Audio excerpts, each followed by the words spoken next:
Next, I'm going to show you how to make a checklist. A checklist is probably one of the easier ones to do, and something will be a little easier to put in for teachers to grade items. Okay, what you're going to do is you're going to go to your category. So for example, I'm just going to build it on this one. You're going to scroll down to where grades are, and under grades, instead of, it would say simple direct grading, but we're going to change it to checklist. Okay, and what a checklist is going to enable the grader to do, and hit save and display, but what the checklist is going to enable a grader to do is just to check off the items that should be included in that document. So we're defining a new grading form from scratch. We don't already have one existing.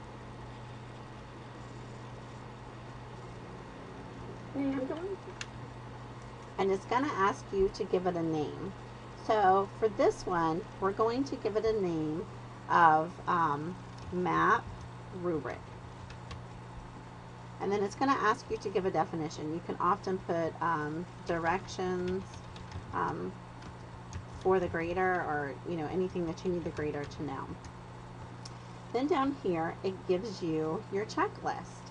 So for mine, one of the groups they had to do is they had to identify where their community is. So I'm going to just put community map. Okay, and the first thing that they needed to do is they had to find their state. So found Florida. The next thing that they had to do is they had to outline the square of the map grid where their community is located. So let's put outlined the square. One of the other things that they needed to do was find where the square on the map grid is Rosenberg. So you would put like a picture, or you would say Rosenberg or Roseburg located, and put maybe what the answer was. It could have been next to, or in Texas, or wherever it's at.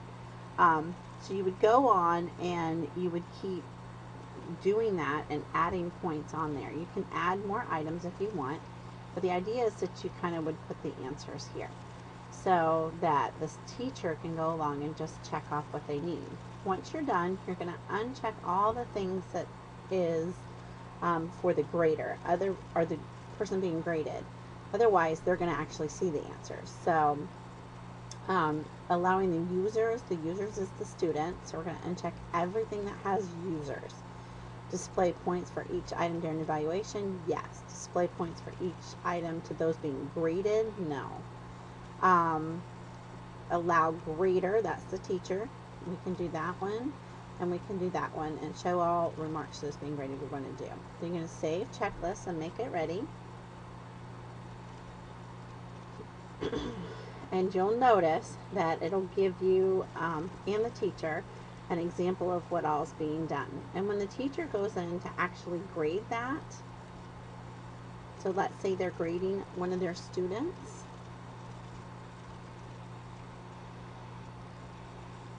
they'll get a checklist. So if they did that, they check it. If they did that, they check it. You'll notice the score down here is changing every time I check and uncheck something.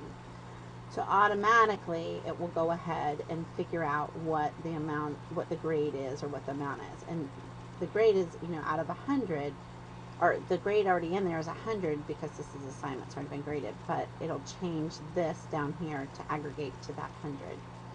Okay, so then the teacher would just hit save changes and the grade would automatically save. And I'm going to hit cancel.